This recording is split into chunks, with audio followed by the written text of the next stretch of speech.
Kami akan ngajak Anda untuk berbincang dengan salah satu pemerhati sepak bola tanah air, ada Mas Akmal Mahari. Selamat pagi, Assalamualaikum Mas Akmal. Selamat pagi.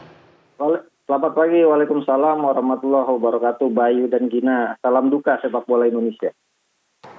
Salam duka, Anda mengawali dari salam duka. Ketika Anda mendengar itu, apa yang ada di pikiran insan sepak bola terutama? Setelah FIFA mengeluarkan keputusannya kemarin. Iya, semua orang tidak bisa berkata-kata ya, bahwa ada resepsi besar yang akan dilaksanakan, di mana prosesnya jalannya begitu panjang. Dari 2019 kita mencalonkan diri, bahkan kemudian diterima, lalu keluar impres Kepres nomor 19 tahun 2020 yang mengatur tata cara dan tata pelaksanaan SOP pelaksanaan Piala Dunia, sampai kemudian Piala Dunia pada 2021 yang harusnya digelar ditunda karena COVID. Ada satu generasi yang hilang di sana, mimpi Bagus Kahfi, Witan Sulaiman CS harus terkubur karena Kosmeyer COVID. Kemudian ada mimpi baru lagi dari generasinya Hoki Caraka dan kawan-kawan untuk bisa tampil. Mereka sudah berkorban, berlatih, baik itu di dalam maupun di luar negeri, meninggalkan keluarga, bersimbah keringat, bersimbah air mata. Kemudian mereka harus menerima kenyataan, kita gagal dan batal jadi tuan rumah Piala Dunia, hanya karena kegaduhan yang kita buat yang secara esensi sebenarnya tidak ada kaitannya dengan sepak bola. Nah, ini yang menjadi masalah, di mana FIFA sangat alergi sekali terhadap intervensi kepentingan politik di dalamnya.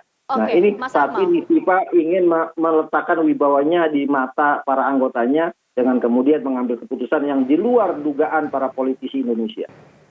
Oke, Mas Akmal, saya ingin tanya begini, kok tadi Anda menyebutkan ya soal alasan. Sebenarnya kan kalau kita lihat di laman resminya FIFA, itu kan tidak dijelaskan secara spesifik ya Mas ya. Ini alasannya karena apa? Nah, sementara kita tahu kondisi di Indonesia saat ini ada berbagai macam penolakan dari berbagai kalangan, salah satu dari partai politik. Apakah ini bisa memenuhi variabel untuk FIFA ini membatalkan atau sebetulnya ada faktor lain kalau menurut Mas Akmal?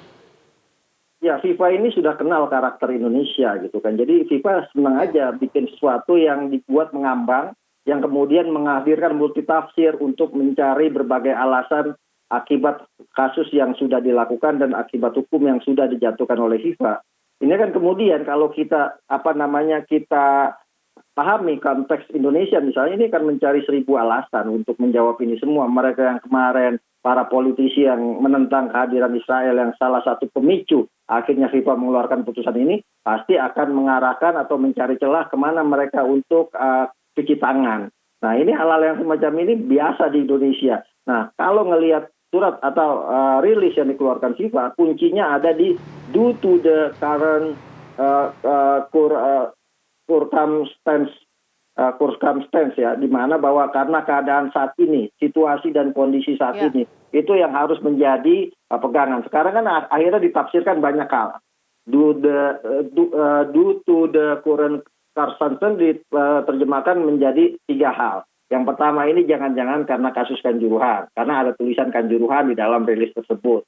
Ini jangan-jangan karena urusan venue yang belum selesai, gitu kan. Nah, kalau urusan Israel kelihatannya tidak ada karena tidak tertulis. Nah, di Indonesia ini kalau tidak tertulis dianggap tidak ada. Kalau tertulis kemudian dianggap itu ada. Padahal kalau dibaca secara kontekstual ya, saya ingin menjelaskan biar kita tidak salah tafsir bahwa terjemahannya adalah menyusul pertemuan hari ini antara Presiden FIFA Gianni Infantino dan Presiden PSSI Erick Thohir, FIFA telah memutuskan karena keadaan saat ini untuk satu, membatalkan Indonesia sebagai tuan rumah Piala Dunia U20 pada tahun 2023. 2, tuan rumah baru akan diumumkan sesegera mungkin dengan tanggal turnamen saat ini tetap tidak berubah.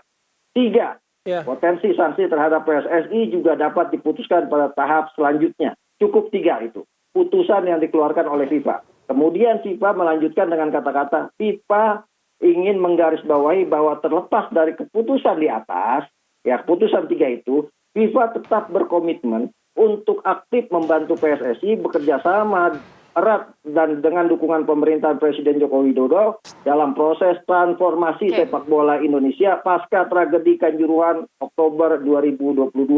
Jadi putusannya 3, komitmennya tetap pada proses transformasi akan diasistensi oleh FIFA.